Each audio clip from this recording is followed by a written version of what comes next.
the art of clearing obstacles. He gave me a reaction, but the reaction was something got in the way. Violence destroys. Weaponizing is the counter strategies to violent criminal assault.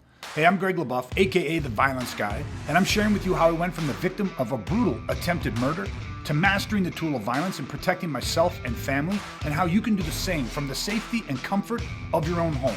Welcome to Weaponizing DIY. That'll teach you how to clear these obstacles. Get it out of the way. So if you got that bear, you can't just sit here and continue blasting the guy. That's senseless. Okay? There's other arts we put in. We put a jump and you can scoop kick the ball. So as you're flying this guy, boom, war beat, when you kick him the ball, that barrier is going down.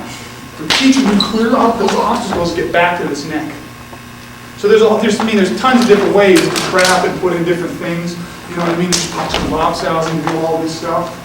You know, and play with all that type of stuff. There's different reference points. I might go for a groin slap and you watch that, and he comes up high again and then back into that stuff. Okay? What you do on one side, you have to be able to do on the other side. Okay? There's some poles, you know, when you go into slap and pressure, you're going to hit that. You might pop and hit the balls, come up, choke them.